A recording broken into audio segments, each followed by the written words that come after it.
about how important your credit is for your business so you can get some cash, and we're going to close it with a 90-second pitch. You saw the pitch to pros, so we're not going to go too deep into it. Wait, Me and Carmine will talk a little bit about launching based on time, but Chris Landano will do a 90-second pitch on his track belt. And he's a former firefighter out of New York City, retired firefighter. His biggest save was a cat, believe it or not.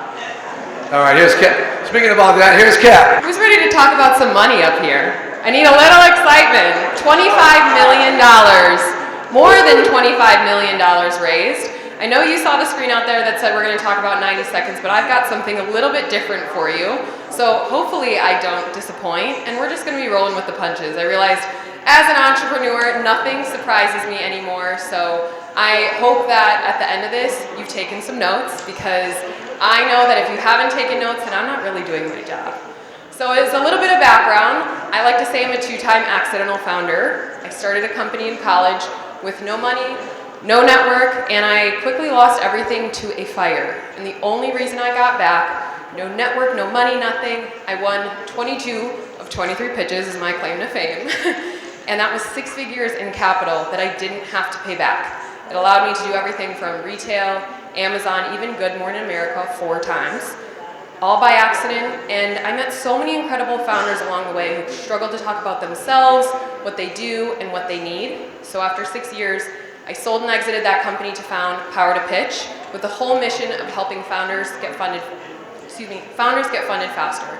To date, I've helped founders raise over $700,000 in grants and non-dilutive capital and $25 million in venture capital. So I'm going to share some of the hacks of the thousands of founders of pitches that I see every single month. I see the same mistakes get made over and over and over again. And even though I help founders pitch and raise money for a living, this industry is really overglorified. So with that, I want to ensure that if you think you're going after money, you want to grow your business, that you're choosing and researching the right type of capital. So a lot of founders see this beautiful Forbes and TechCrunch article that founders have raised these buku bucks. But in reality, 1% of small businesses in the US raise money. Out of that 1%, 1.9% goes to female founders and 0.13% goes to minority founders. So the odds are not in your favor. What founders should really be looking at is lines of credit, debt and revenue-based financing, angel investors, yes, venture capitalists, but debt can be cheaper than equity. And best of all is grants. Grants are free money that you do not have to pay back. Take it from someone who won 22 of them, and the majority of the time, no one even asked what I did with the money. So, extra bonus. 6 figures of capital, cash, check in the mail. Yes, I used it to grow the business and obviously exit, but really there's so much power and so much free money out there that a lot of founders, they don't know where it comes from or where to even source it. So if you're wanting to grow your business and secure capital, you want to make sure you're thinking about using a combination. So a lot of founders think, all right, I'm going to go after VC and that's the only thing that I want and need to do. But what you really should be thinking about is a combination. We had one founder, so it was a tampon company, and they were struggling to raise, especially as a female founder. So she ended up using SMBX, which is a debt-based funding platform, WeFunder, which was a crowdfunding platform, grants, angel investors, and VC funds, all to secure her funding round. So it might not be as easy as 1 or 2 sources of capital. If you have to use multiple avenues to secure the money that you need, you have to get creative in that sense. Because again, only 1% of small businesses end up going the venture capital route. So what you want to do if you want to go after an actual investor is create a plan and a strategic profile. Just because you go and cultivate a list or buy a list of several hundred investors with a title of investor or find them on LinkedIn or their email doesn't mean that they're the right fit for you. You have to understand what your strengths and weaknesses are, what you actually need out of a partner, and then figure out what they're going to do for you. Investment is like a marriage. You have to date first, because when you get in that relationship, it's going to be really expensive to pay yourself out of it. And there's actually, it might be an old stat, but it was more investors and founder relationships last longer than most marriages because of the equity deal. It gets really expensive. So it's an older Forbes article, so I don't know how recent it is, but you truly have to think about what a strategic profile looks for you, what it means for you, what you need out of it, and what they're going to get out of it. Because investors aren't donating to your cause. They rightfully want and need to make money out of the deal.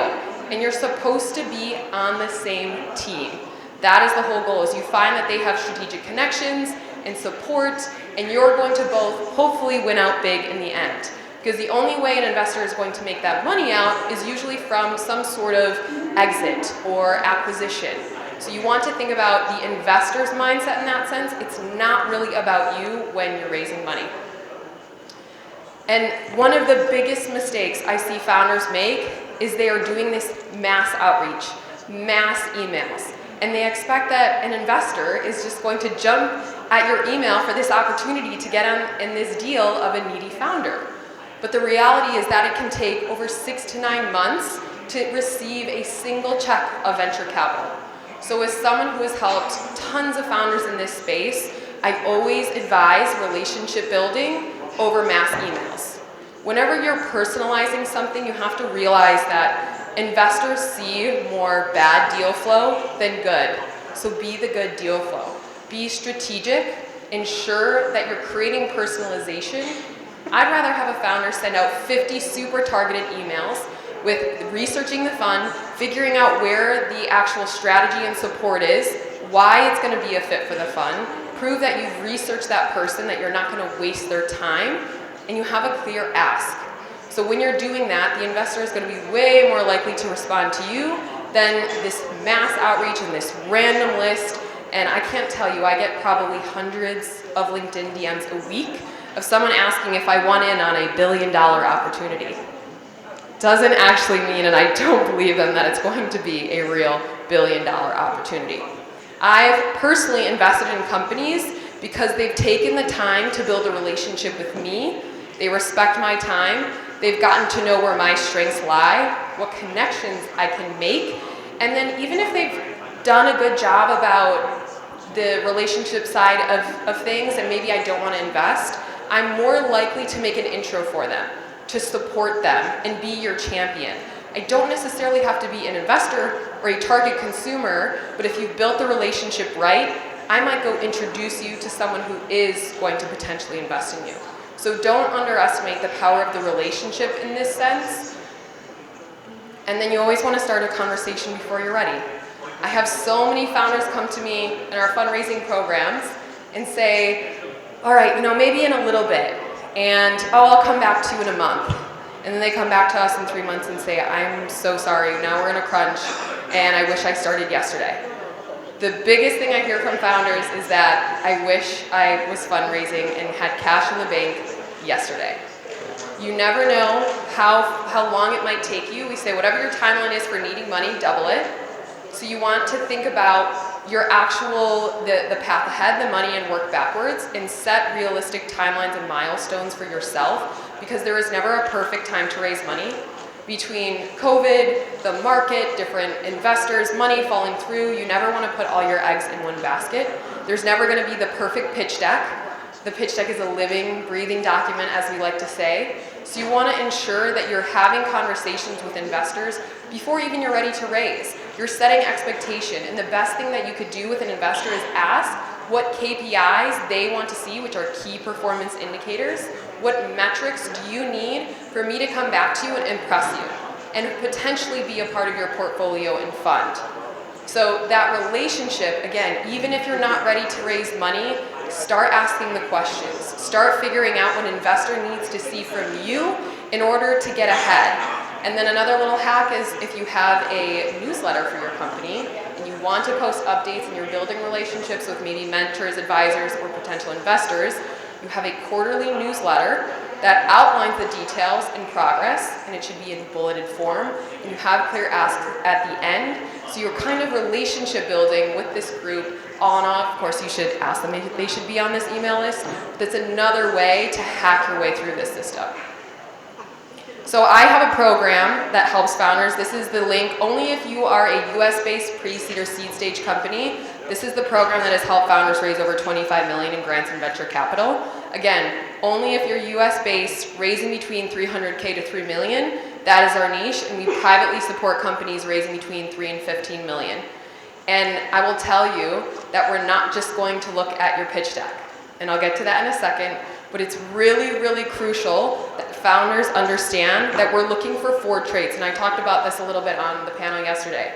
A founder needs to be coachable, gritty, passionate, and transparent to work with us. If they're not all 4 of those things, then we're going to hate each other.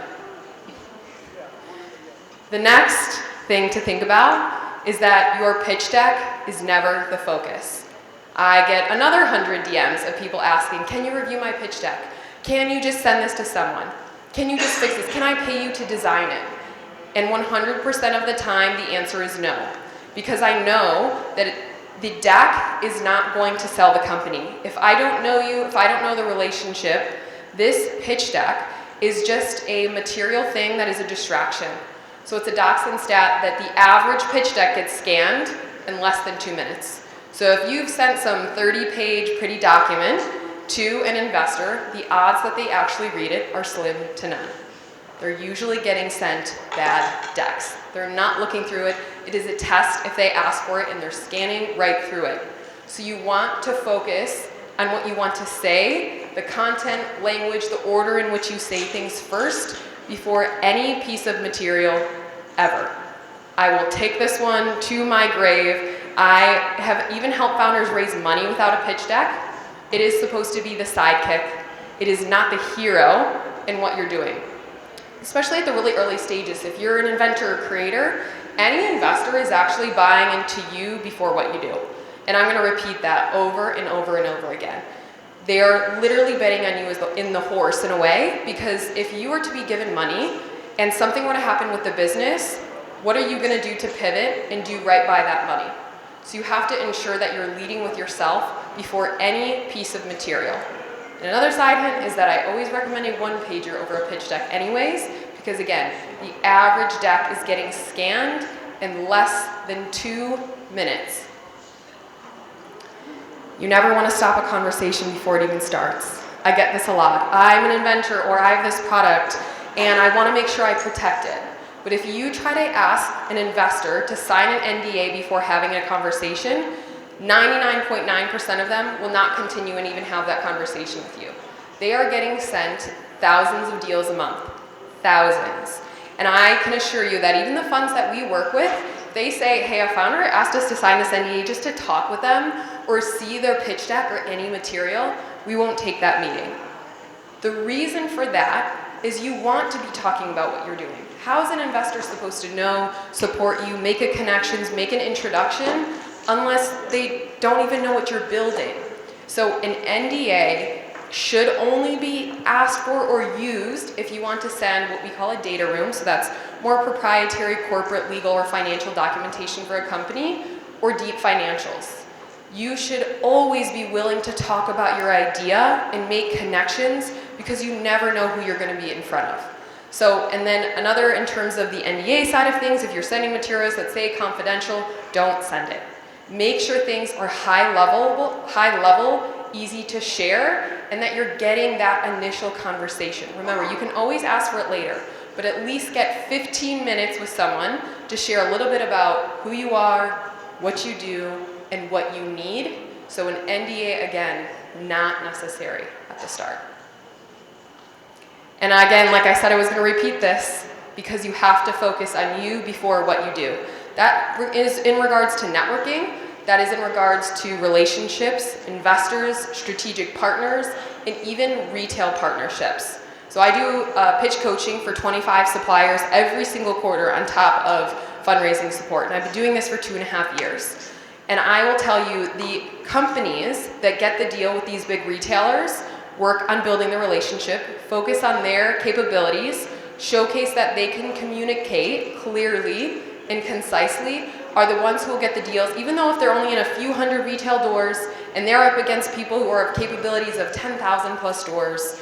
If they've focused on what they can do and that they're going to do right by this relationship, they're going to get it over them, that 10,000 plus door one, every single time. So your energy that you give off in any meeting is contagious. If I just came up here and I was monotone and not super excited about fundraising, I wouldn't be very exciting to listen to. But I bring energy to this topic because I could not be more passionate about getting founders funded faster. After selling my first company, it has become my life's mission to do this because I see so many incredible founders struggle to talk about what they do and what they need. They deserve the money, but they struggle to do so.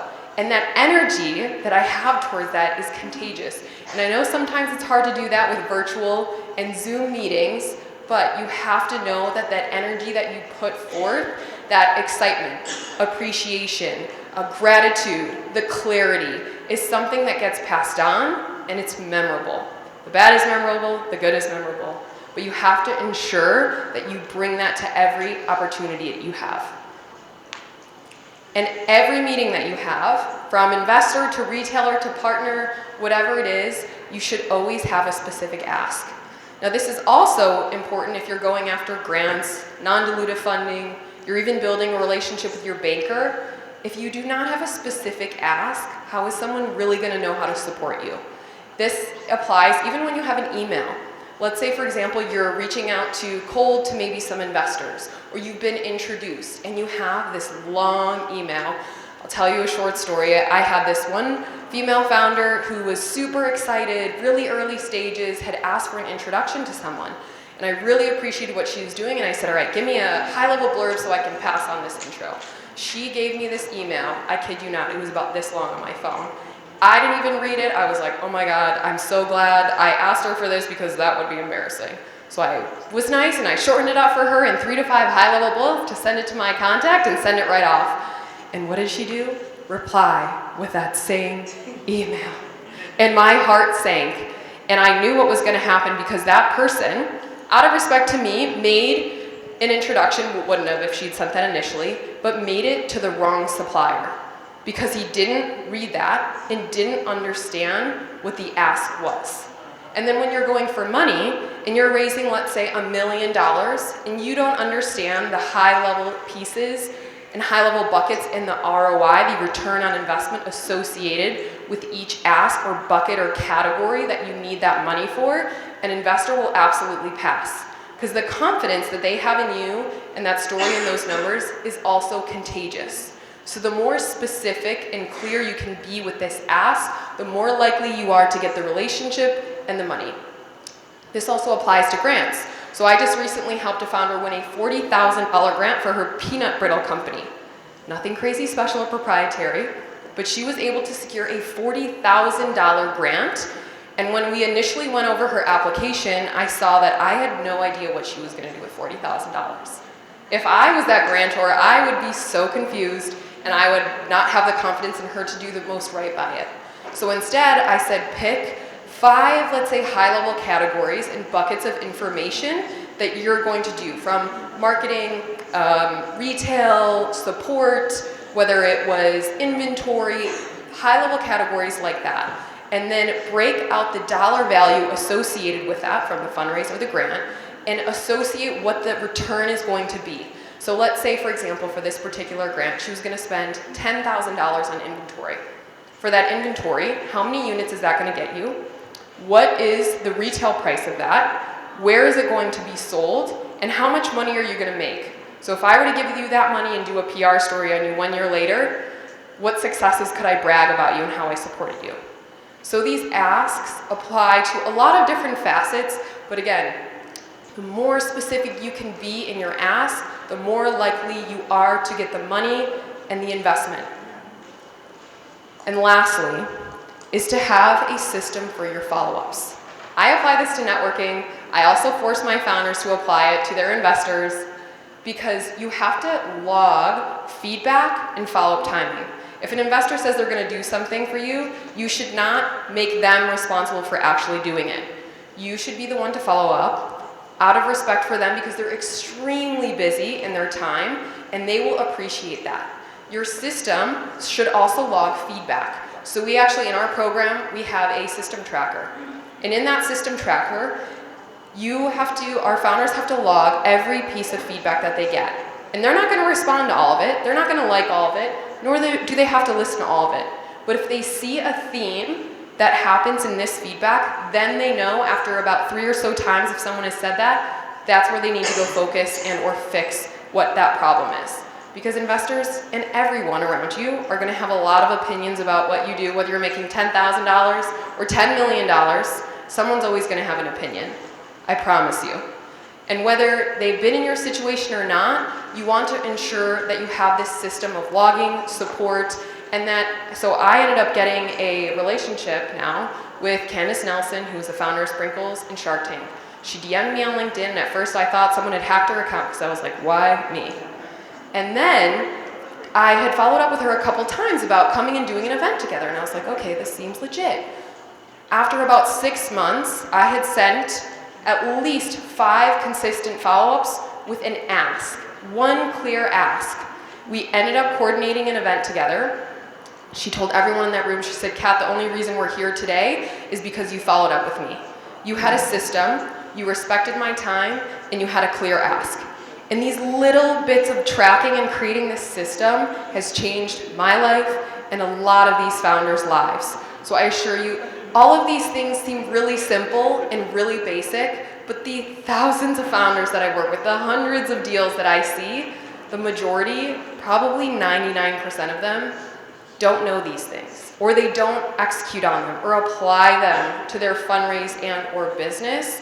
So I hope you keep these in mind. I have my LinkedIn up here. I share a ton of pitch advice and founder resources and support. I have an event. It's live and virtual on September 10th of how I helped that founder win the $40,000 grant. So comment on that post, grant, and I will send you the link for free. Chris, do I have time for a couple quick questions? Yes. All right, couple of quick questions, and I want to assure you that there's actually a channel in my program that says no stupid questions.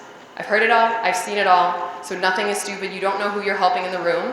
So if anyone has a question on the fundraise process, grants, sourcing investors, I would love to tackle a couple things live. Go ahead.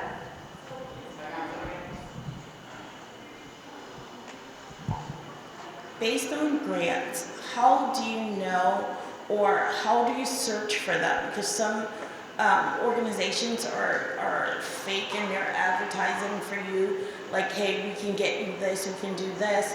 How do you sift or find the real ones? So I have a program for that after winning 22 of them. So it's at powertopitch.com. Essentially, you can Google. You can create up Google alerts. You can Google until your eyes bleed. But you have to think about sometimes there's monetary grants and sometimes there's in-kind services. I also love in-kind services as grants. I've gotten marketing, PR support. I've even gotten $25,000 in Stripe credits waived as a grant per se. But it's a matter of setting aside maybe 1 to 2 hours every single month and sitting your butt down and just doing research and logging. And you want to log opportunities ahead and then work backwards to batch apply. You're going to find a ton that maybe take time, but my dad told me one time I complained about writing this super long application for a $5,000 grant. He's like, you sit your butt down. You don't make $2,500 an hour. If that takes you 2 hours, that's a really good return. And I never forgot that, so even small amounts of grant opportunities are always worth it, especially if a company is under $2 million in grants or revenue, or capital or revenue.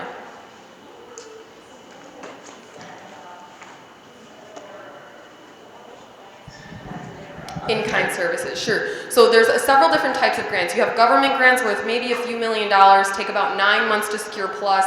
You may need to even hire someone actually to support that grant.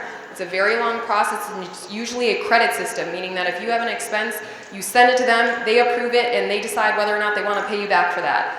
It takes a long time, and it's usually health, tech, or government related. Now, on the enterprise level, those are the grants that I love and that I've won. The enterprise level means they're between $500 and $250,000, and that means that organizations like UPS, FedEx, large corporates put on grants as tax incentives for them. It's marketing support, and then they get to do PR about you, so it's really about them, but they're also giving away free money, so who cares? And then the in-kind services mean that they're going to associate a dollar value with the grant opportunity. So for example, you're going to get $25,000 in marketing credits. So maybe an agency is going to say, hey, instead of us invoicing you this, we're going to support you for this amount of time or money. All right, everybody, how are you? Come on, we should be more excited just because it's talking about money, is that right? Come on, so how you doing? All right, well listen, my name is Dr. D.A. Dennis. I'm actually Tasha's security, but she's allowing me to talk, okay? I actually do holistic life counseling, but also business therapy and conscious business ethics. But the lady of the hour is Tasha Terria. She is actually a consultant, as I am myself, but for Damon John. She's also an author, and she's been doing business credit and personal credit for over 25 years. So let's give her a round of applause. Thank you so much. Okay, I had to make sure I could work it. Go back to the first slide. So we want to talk about the first slide, why it's so important for inventors to build business credit, to establish business credit. So we want to make sure that I do a claimer, okay, not a disclaimer, I do a claimer. What that means is there's no wasted time. The importance for making sure that you're doing business, you're establishing business credit is to make sure that you're doing what's called a separation between your personal and your business. How many have already done that? You've done that, just a few. So we're going to talk a little bit more why it's so important to do this. As inventors, you are creative individuals that come up with witty ideas and products that can change the world. Now, who was here pitching yesterday? We want to just give it up to all the people that pitch their ideas, their products and everything. It's not easy getting up on the stage and going before people. Let's give them a hand. Yes, you did a wonderful job. Yes, awesome job. And this is a great opportunity to actually ask questions. So we'll go into that a little bit more on how you can better yourself and your business when you don't have someone to support you with funding. All right. We also want to take time very quickly to thank Christopher Guerrera. I don't know if he's still in the house. And the Modern Inventors team. All right. Carmine Denisco, Brandy, and all of those that are part of the team. We want to thank them for this. I see you, Chris. And that, Chris. However, while your focus may be on developing your inventions, a lot of you are taking a huge hit on your personal credit and finances. A huge hit. Let me ask you, raise your hand, how many people in this room funded their product with their own personal money? It's okay, it's a lot of us, right? It's not easy because you're taking from other accounts that you may need for your household. It's a sacrifice and it's never easy. So we definitely wanted to bring this to your attention to show you how you can better yourself and also level up when your business by actually establishing your own business credit, by separating the two is so important. Everyone doesn't have access to Damon John or Kevin O'Leary. We know him, right? What do we call him? Mr. Wonderful? Mr. Wonderful. We don't have access to him, to them. But listen to this. Let me ask you a question. How many times have you ever heard either one of them come to you and say, or even on television, deal with finances, that this is for entertainment purposes only? Have you ever heard that? No, you haven't. You know why? Because it's very, very serious. This portion of your business in dealing with business credit is so important because of individuals who have lost so much. We had an individual, we know of an individual, who actually gave up 60% of his business because he was desperate to get an investment. 60%, and it wasn't on Shark Tank. This was an individual who had been on Shark Tank at some point, but then when he couldn't move forward then, he decided to go to an outside investor. That investor took 60% of his business, and he got crumbs. And unfortunately, he's still suffering today. And so we want to make sure that you understand how important it is to change everything over from your personal, those who've invested your own money, change everything over from your personal into your business. It protects you. And not only for that reason, but what if you get audited? You want to make sure that you're not commingling funds and you're actually able to have all of your expenses for your business, and your personal, for your personal. is why it is so important for you to establish or to understand how crucial it is for you to obtain the necessary funding, Cat Weaver, and finances you need by building business credit. Right, and I'm gonna just tell a little story. So one of the ways I got the name Credit Ninja is because I successfully helped to remove over $1 million worth of bad credit, okay? So a lot of times when you start putting all of those things on your personal credit, God forbid, life happens, right? Something happened, you're in a hospital, you get sick, you can't work your business, you're not selling product, then what are you gonna do? What's gonna happen is those people will come after you personally. You can lose your house, they can garnish your bank accounts, they can do all types of things. So what you want to do is set yourself up. So God forbid, if something like that was to ever happen, you're securing your funding, your financing, and as well. So that's very, very important. And I've had somebody recently speak and say, Tasha, you know, I had a situation where I did everything through my personal credit. I got into a situation, and guess what happened? I had to change everything out of my name and put it in somebody else's name. How many people know people that went through that same thing because you get in a situation that you can't help? Or let's take it a little further. Let's say you successfully landed a contract with Walmart. Walmart, you have to provide those products up front. They're not going to pay you, and somebody that know if I'm telling the truth, they're not going to pay you up front for those products. Sometimes you may have to fund it first, and then after it makes sales, and then you can, I guess, renegotiate. But it doesn't happen all the time in your favor. So you want to be prepared and ready, even if you don't have an investor. Next slide. Let's look at the 4 benefits of building business credit. This is going to be difficult to read. Yeah, and some people may want to take notes, okay? Please. So the first thing is helping to secure business funding. You want to actually establish that by securing your business funding first thing you want to do is start with the littlest thing. Making sure you have your LLC, making sure you have your tax ID number and all of those things in place, because you have to make sure you are correctly structured. Anybody that's going to lend you any money, the first thing they're going to do is what?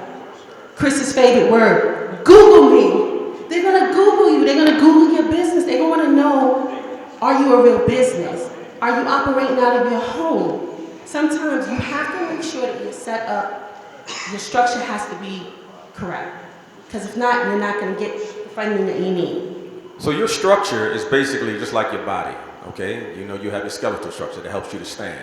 But then there are other small things, starting with having control over your own money, which business credit gives you. As a matter of fact, you maintain 100% of your business when you establish business credit. That's controlling over your money. Yes. So again, with the situation with the person who had a problem giving up 60% of his company, had he had business credit in place. And I'm gonna be honest with you, sometimes it takes 3 to 6 months to establish that. And within the fourth or 6th month, you can actually get $1 million line of credit depending on how you structure everything, okay? So control over your money. When you borrow money or whatever, you get to be over your own finances, you make your own rules, and you go forward. There's a saying, and you all heard this before. Possession or perception like possession is what? 9/10 of the law. You've heard that before, right? Do you agree with it? That's a lie. It's absolutely wrong. And I'm telling you that right now. And I'm gonna tell you what I came up with. When it comes to your business credit, when it comes to between your personal and your business credit, protection of your possession is the whole law. Protection of your possession is the whole law. What is your greatest asset? Say it again. Okay, aside from your home, anybody else? That's a good one. Who said it? Yo. Somebody said it. Who said it? Somebody said yourself. Yourself. Who said yourself? No. Okay, yourself. You. You're your greatest asset. So protecting your first possession is you. Between personal and business credit, getting business credit, that's exactly what you're doing. So protection of your possession, you, is the whole law. And the other thing, when you're controlling, when you have control over your money, you're able to control your cash flow. You're able to do and call shots, make your own decisions without going to someone else who invested into your company. You're the boss. You get to control that. Well, let me ask you, did you all eat before you came in here? Who ate before you came in here? All right, so I'm going to try something very quickly. What are we talking about right now? Business credit? And when are we saying you need to do it? Right now. What are we talking about? Business credit. Business credit. When do we need to do it? Oh my Lord. You know what? Somebody had a hamburger. All right. So basically gives you ownership. We spoke about that. How you get to control the percentage of your company. You basically, you don't have to share your percentage. Like if you do a deal with Damon or anybody, you're gonna have to give up something from your company. You already know that, right? If you go on a Shark Tank, you're gonna have to give a percentage, right? So you wanna be able to have control over your own company. There are some that have already done it in here. You already have your business credit established, and that's good. For those who have not, some of you didn't even know that it needed to be done. When you look to your left and to your right, those are your competitors. It may be a friend. If they have a business, they're still your competitors. And if they have their business credit and everything established already, and they're already on the move with this, guess who's winning? They are. That's how important this is. So every business that's in here is your competitor. This right here, talking about business credit, is so important, it's ridiculous. And those who have lost because they have not, as a matter of fact, we spoke to someone the other day. He said, I have taken all of my personal assets, everything, and paid for my business. It was okay, but now I need to learn about business credit because they have come after me.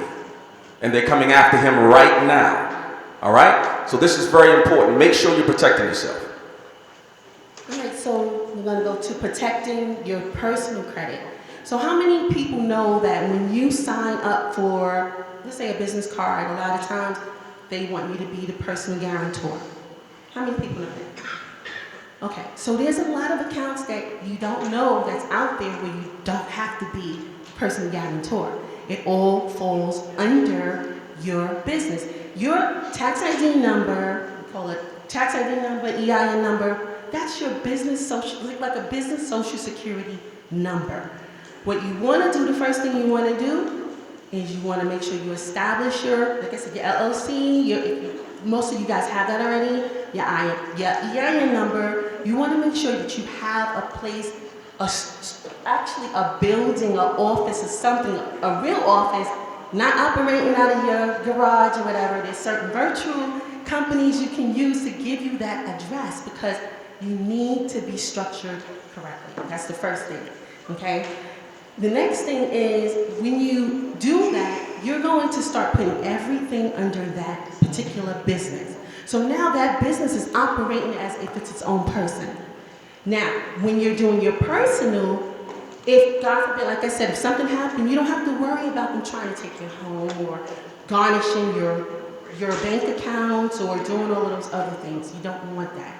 And you want to set yourself up. So if you do get a deal with somebody like a Guerrera or a Damon John, or you're self-sufficient. You have things in place. Or even connecting with someone like Kat to help you get what you need, but you have your business set up where you can actually be self-sufficient. Does that make sense? Okay. If you are interested in getting help or getting started with building your business credit, please feel free to sign up right after this. But we want to make sure that everyone understands how important business credit is. You don't want to find out the hard way. Does that make sense? All right, everybody. And not only that, you don't want to lose opportunities. You want to be ready. So if somebody say, hey, I want to get 100,000 orders, products from you, do you have it or whatever? Right, from God's, from God's mouth to your ears. You want to make sure you're ready. Why wait and try to continue chasing other money when you can start establishing for yourself? When you don't have to wait, you can start when? Say it again? Okay, now. You want to start now. You got information, do some research. We're available. If you have any questions, we'll be happy to help you. Thank you for having us. We'll cover this real quick. You guys have been listening to information all day. Your 90-second pitch is super important. You've heard Kat. Awesome presentation. As she said, you want to be specific. You want to make sure that you give the information, and you want to know who you're speaking to. Some people want to hear specific information. Some people want to hear numbers. Some people want to hear our feelers. They want to know about you. It all depends on what you're doing about that. So we're not going to cover too much because we don't have that much time today. But as Kat was saying earlier, and as you heard about that, you want to engage your audience right away. We'll go through this real quick. You want to focus on the benefits of your product. A lot of people talk about the features. We're engineers, we're inventors. They want to talk about how it goes together and how it spins and what it does.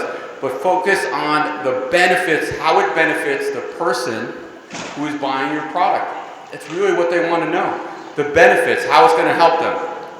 A lot of people sometimes develop products that are very complicated. They want that Swiss Army knife. They want all the things possible that it can do in that product. And you don't want to do that. Look at the iPhone, 14 versions of the iPhone. If they waited to put all of those updates and all those changes and all of those things in that iPhone, it wouldn't have been out on the market yet. So you want to really make it simple. Break it down into the smallest possible thing that your product can do and that those benefits. You can always do another version. When you're selling, you're making money. Let's face it, you want to get your product out there as quickly as possible. Start making money. Money will help you fix those small issues. Think about it. When products come out, there's always a little issue with it. Something that has to be changed, and we're used to that. Look at our phones. We're getting updates all the time on our phones. It's the same thing. Those updates are fixing an issue that's with an application or with your phone. So it's okay to do that, but just make sure that obviously the product does what you claim it to do. So again, real simple. And I'm going through this stuff quick just because we want to kind of end this fast. You always want to connect with the people you're talking to, who you're pitching to. You want to look at them, you want to tell them, you want to answer their questions. It's okay not to know everything. If they ask you a question you're not sure, you could say, that's a great question. Let me get that information and I'll get back to you. It's a great way to reconnect with them. So sometimes you might want to say that even if you have the answer, so you get to get an information, you get to connect with them. Hey, I was going to get you that information, let's meet up for lunch or let's do a Zoom call, whatever it is, because then you get that feedback. So there's a lot of ways you can do that. They want to hear a little bit about you at first, so it all depends on which time you're speaking with them. When you're first talking and you only have the 90 seconds, you really don't want to talk about, I stubbed my toe this morning, that's why I'm limping, and I really don't know what to do today, and you're just wasting, 60 seconds of your speech, over your talk, over your pitch. Get to the point, a little bit about you maybe, but, talk about what people want to give you.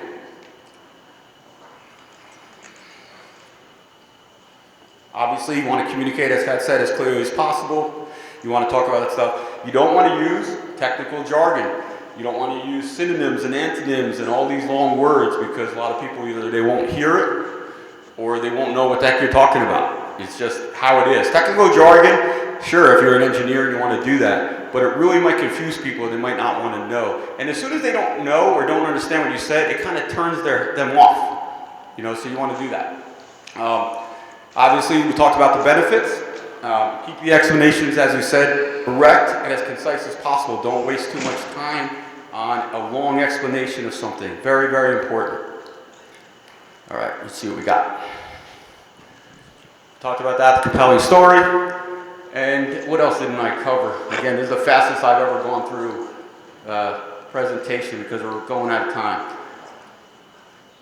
All right, I think that's kind of it for now. We're going to bring on somebody who's going to explain a pitch, 90-second pitch. You have Chris Landano, New York City firefighter. He's retired. He'll give a little bit of story about his product and why he developed it. And he's been pitching this. He's been developing this product for a few years now. And let's bring him on. Chris, come on up.